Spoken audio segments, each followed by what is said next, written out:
Alondra Raw. I'm RN Raw, and you're watching Atheist Edge.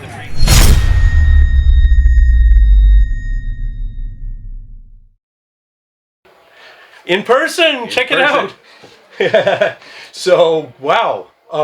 What are you doing here in town? So what are you doing in my neck of the woods? I'm here at the DebateCon 2, Modern Day Debate. We are doing a debate conference with a bunch of debaters. Destiny's here, Matt Dillahunty's here, RN Raw's here. James Coons putting it on. Of course, putting it on. Finally got to meet him in person. That's cool. Stardust. Meet all these people here. Arden. Yeah, it's been a big, fun thing, you know. Glad to see you come here. It's a one-day deal. One-day deal. And it goes to like 2,200 at night. Yeah, there's late debates. 10 o'clock at night, yeah. You're going to stay here for the whole time? Yeah. Well, I'm helping out, you know, just taking people back and forth, just doing whatever I can to help out James because, you know, I believe in his mission, you know, putting on Great debates. Guy. You know. Solid human being. Yeah, definitely. Yeah, so... You've been on Modern Day Debates before. You believe in that stuff too. Several times. Yeah. Maybe 3. Yeah. I got my butt kicked by Robert Rowe, a.k.a. General Han Solo. We debated the dogma of the Trinity, and I got thoroughly hammered, and I decided formal debates, or even semi-formal debates, are not for me. I debated veganism with Vegan Gains and those annoying vegans, and then I debated cancel culture with General Balzac, and I mean, come in a little. I'm tighter. sure they all think that they beat my ass. Oh, this one I even admit I got beat. Yeah. You gonna be doing any debates on disc golf or anything? You know, I've been thinking I want to do some lighthearted debates on the channel, not religion, nothing too serious, because I wanted to see like Star Wars versus Star Trek. Yeah, stuff like that, because I want to get people to just focus on the epistemological process, to focus on how we decide what we are deciding in these debates, and put aside for a moment just the meat of the issue, because when we get caught up on these really deep and serious issues that, you know, they pull on our heartstrings, they make us get really inflamed in our passions. Yes, when you get emotional, it's harder to think with your head when you're trying to think with your heart. Right. That's good. You know what, you were joking when you debating disc golf, but they're definitely not as existential or as important as these debates. But right. They're like depending disc selection and shot shape and which disc to use for which type of throw. And you know, if you're looking at a course, would you throw a right hand forehand here or a left hand backhand? Mm-hmm. There are debates out there. If you go on disc golf channels, you'd be surprised. No, I'm sure. There's always it gets kind of heated sometimes. Yeah, there's always something to argue about. And I think that, you know, we're so attracted to these big item issues where there's so much at stake. We're not going to change our minds on these things because we're just so entrenched. Have you ever changed your mind? Well, yeah. As a result of a debate? As a result of a single debate, I wouldn't say that. Yeah. I mean, I was already in the process of changing my mind from Christianity to atheism, and debates certainly helped solidify my position. They helped me get an idea of where I was as far as what ideas are out there. But what about you? No. Like I was telling Kaz before we started recording, these formal debates, I mean, hats off to you guys for putting this on, and I think there's some value in it, but only 25% this is my opinion now, only 25% of a formal debate is worthwhile, is worth even watching. The opening is pre-written. They're just reading off a piece of paper, and they're not interacting with each other. That's worthless. The second phase is when the cross-exam, when they're actually interact, that's the only worthwhile part of a debate. And then the conclusions, again, they're just reading off a piece of paper, maybe adding in some stuff that was said in the earlier debate. But the conclusion, pretty much garbage. And then the Q&A session is complete garbage. Especially, I hope you and James are letting the crowd know during Q&A, it's not statement, it's not S&A.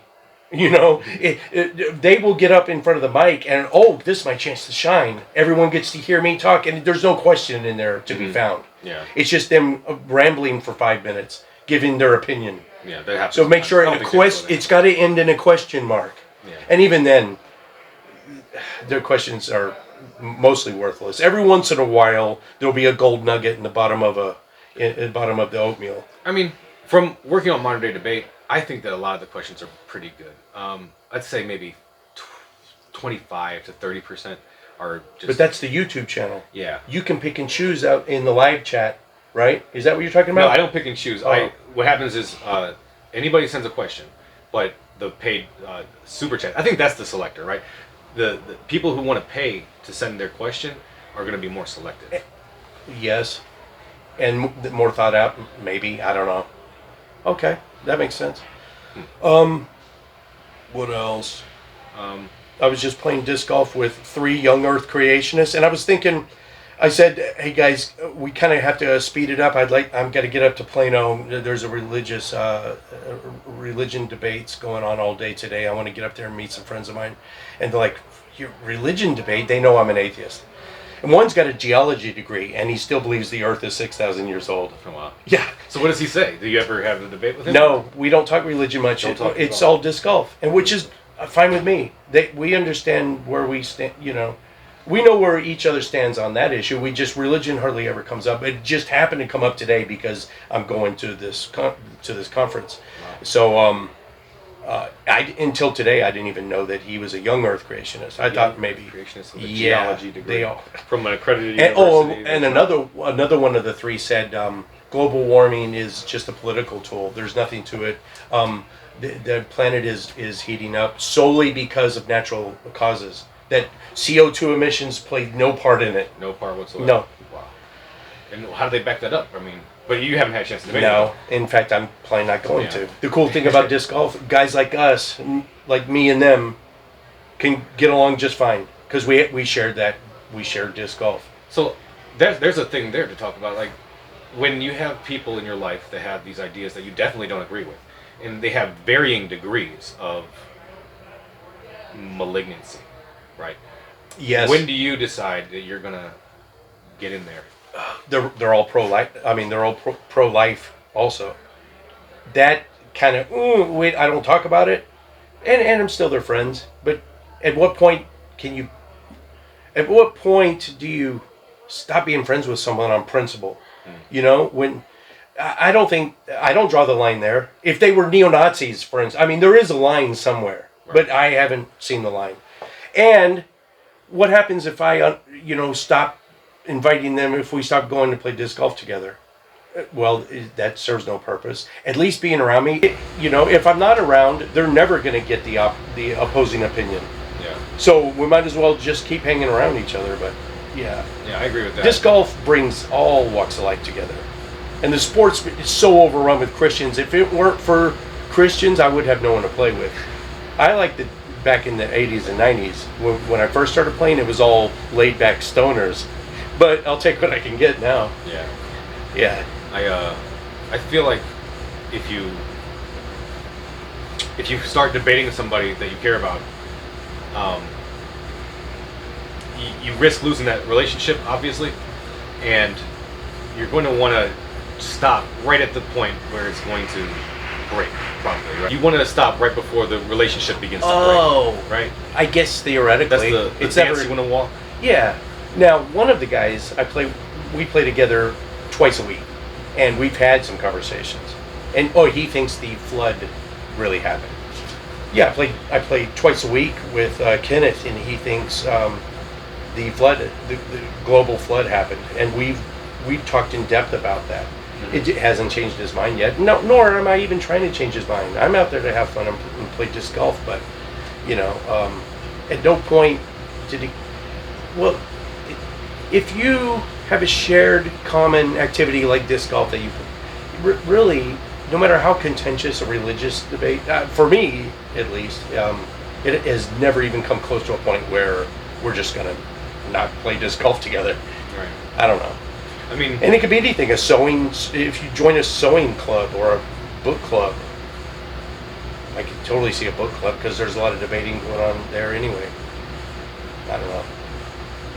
It depends on your personality. If you're an aggressively confrontational type of personality, people might find that off-putting and not want to hang around you anymore. It is an interesting question of what what your line would be for somebody that has really atrocious ideas, and if you would cut that off or not, because a neo-Nazi, for instance, somebody who wants to commit genocide, One in your particular. friendship. Look on our Facebook, on the Atheist Edge Facebook, which I'm still handling the social media for Kaz until June 24th, and then the channel's completely yours, right? Yep. So I'm still handling it. So get on there and peruse it. Right now, I'm in the middle of an online debate on the Atheist Edge Facebook with a friend of mine. He's a former pastor. J.E.? Josh. Yep. Josh Elsom. Yeah, he lives right near me. So we know each other in real life. But he is pushing that envelope. I wouldn't call him a yes, I'm going to go ahead and call him a transphobe. He's a transphobe.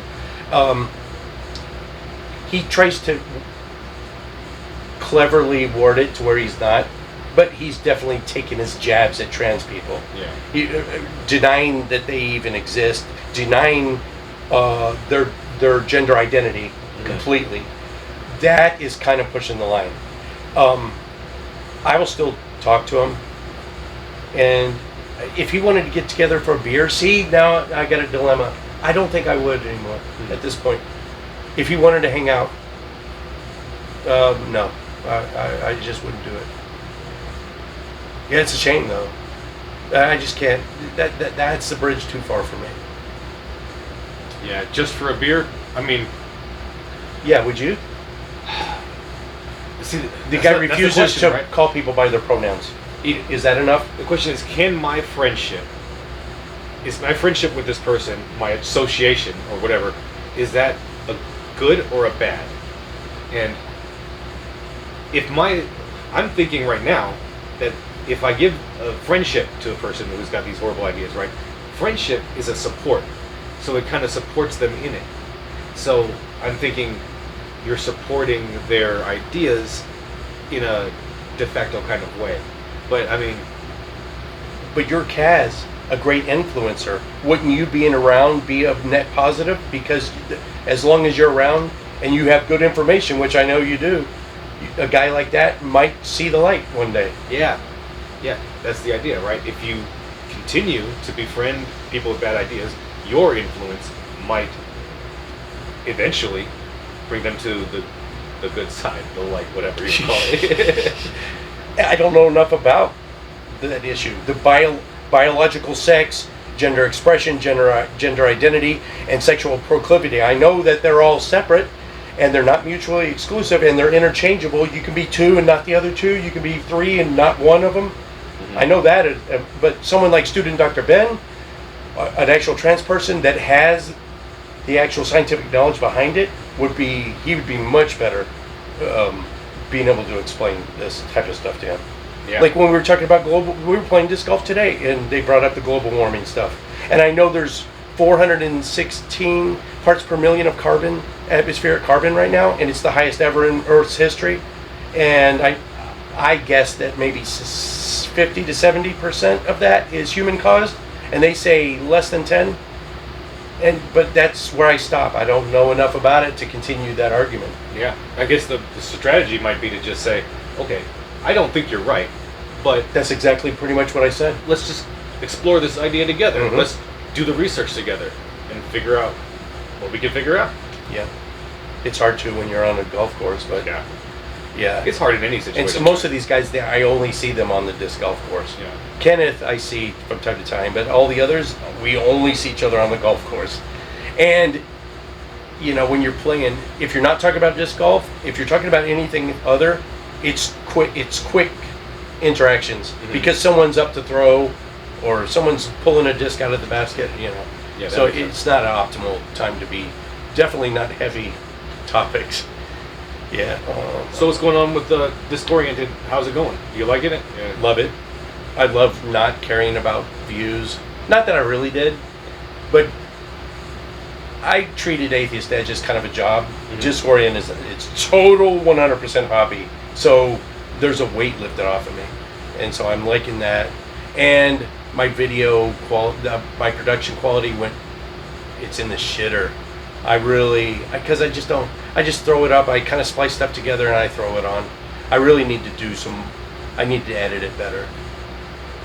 Just for, it's a passion anyway. I might as well spend some time on it and do it right. But yeah, it's fun. If I stay at 50 subscribers, I'm fine. For what it is, it's been a catalyst for meeting people that live in my area or are coming to my area, and they will hit me up and they will see the channel and they'll hit me up and say, hey, we're going to be in Dallas for this weekend. You want to do Fritz Park in Irving? Yes, and meeting complete strangers that have seen the show and just playing around with them. That's awesome. That right there is worth it. Yeah, that sounds great. Yeah. And getting to just meet everybody from all around the world. Oh yeah, it would totally I'd love be to fun. throw the disc and try to hit it in the goal. What do you call it? Do you call it a goal? What do you Basket. Call it? Basket. The slang term is the bucket. The bucket. The technical term is the chain star. Chain star. That's no one calls it that though. It's the basket. Huh. And the pin. Sometimes it's called the pin. Like if you're throwing it up and if you throw the disc, but it's a little off target, but you threw it far enough to where it would have gone in the basket, or it's called pin high, to where you threw it hard enough it was a little right or left. So that's called pin high. Okay. The pin is the pole, I guess. The pin is the pole. Yeah. And is there a special name for the disc, or is it just disc? Well, there's 4 kinds of disc. I can't believe we're talking about disc golf on an atheist channel. Everyone's falling asleep, right? Well, maybe. Maybe this part goes on the disc golf. Okay. Oh, Kaz, I literally could talk about this for 3 hours, and you would be so bored. There's 3 kinds of. Well, I'm genuinely curious about these things. There's 3 kinds of discs. There's the fat ones that from short distance to put it in the basket. It's a putter, and then mid ranges for a little bit farther out. Fairway drivers, a putter, just like a golf club, and then a fairway drivers for a little farther out, and then the distance drivers are for when you tee off. Okay. They go the farthest, but they're squirrely. Right. They're not near as accurate. So it's a give and take. I bet you there's a bunch of clips of people getting into fights or doing other kinds of fails while playing disc golf. Yes. I bet you that'd be a fun. Those are so cringy. For my channel. Yeah. Record all the fails. Well, see, I record. Well, not yours, but I mean, you could just put a compilation Oh. of other people's stuff together and just like, hey, Yes. check out how funny disc golf could be. When I put together a video, everything's on there. All the highlight reel. I put the really good shots up front in the intro, but all the bad shots are still in there. Right. But I could go through all the old videos and just do a fail highlight compilation. That'd be fun. Yeah, definitely. Or just all the good shots too. That'd be fun too. Someone today, Gabriel just sunk a 54-foot putt, which is insane. It was awesome. Yeah. 54 feet. That's pretty fun. Yeah. I can't even imagine. Well, the most holes are in the 300, 350 total length from the tee to the basket. That's pretty far. And some people can throw 450 feet. How far are you? My farthest, I just broke my own record. It was 316, now it's 320. Nice. Which is, if you think about it, 320 doesn't sound like a lot, but that's an entire American football field, including the end zones. Yeah. So now, if anyone that plays disc golf is watching this right now, they're laughing at me because that's not very far from them. But anyway. Oh, okay. Well, I'm sorry for being impressed. All right. So I bet I saw Aaron out there. I haven't talked to Matt yet. Who's up right now? I think there's a panel. There's going to be Stardust, Malfi, and I don't know who else is on. I think it's a political conversation. Oh gosh. Okay. And wow, what else? You'll probably end up doing a hot wash, like a live show, won't you? Like to wrap this up, talk about your I really experiences. hope so. I'm trying to Do a live show. That'd be fun. There's so much stuff.